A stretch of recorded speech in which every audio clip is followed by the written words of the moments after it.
Life is hard enough as it is. We're facing rising inflation. We're facing escalating wars and conflict in the Middle East.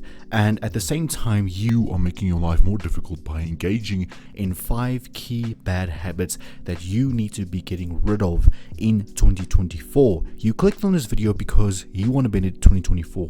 You want a productive 2024, and in this year, you want to achieve your best version. Well, stay tuned until the end of this video to get the full benefit from it. Make sure that you subscribe to the channel. Welcome to Goals and Growth. My name is Estian. Let's get the ball rolling.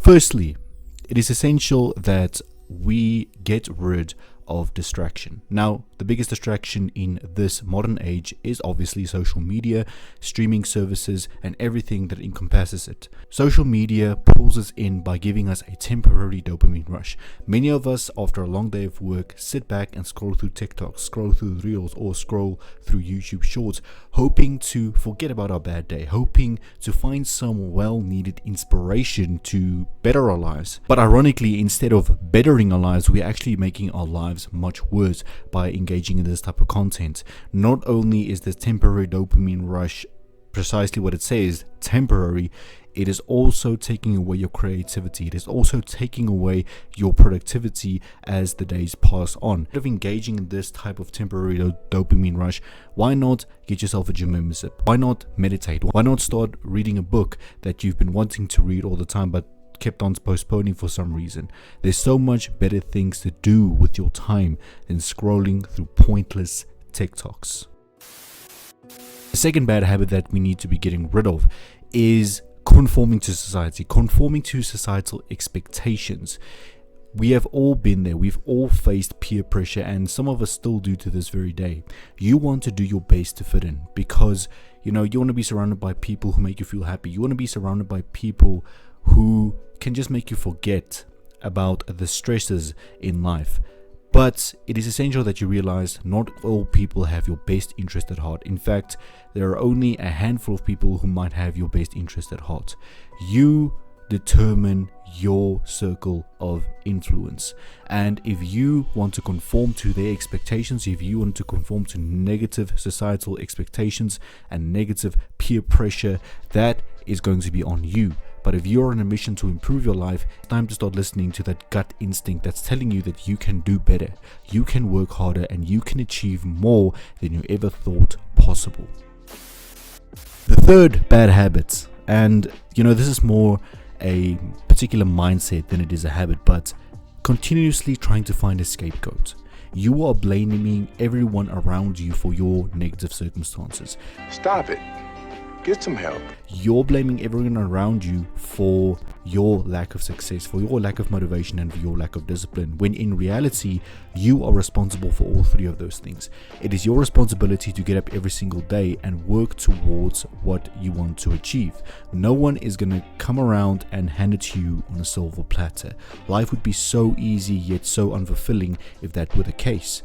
If you are an ambitious person by heart, if you are a person who needs and has that drive for success every single day, you are on the right track. But just remember that it is your responsibility. Just as each success is because of you, each failure is also going to be on you. So make sure you take responsibility and stop trying to find scapegoats. The fourth bad habit that a lot of young people engage in, and I'm not saying this is always bad, but 90% of the time it is bad because it distracts us and it just makes us conform to society even more. And that is prioritizing partying over self-improvement.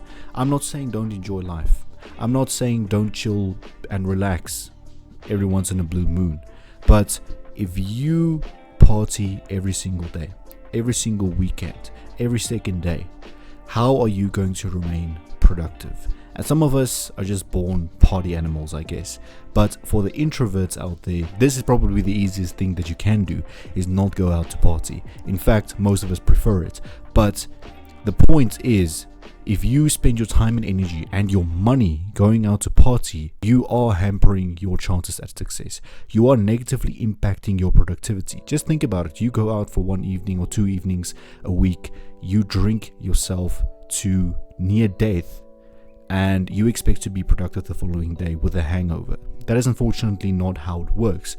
If you want success in life, if you want to really make progress or meaningful change in your life, you're going to need to practice discipline, and you're going to need to tell yourself to prioritize my self-improvement journey over the temporary dopamine rush that partying offers. A bad habit that a lot of people don't even mention, that a lot of people don't even want to talk about, is comparison.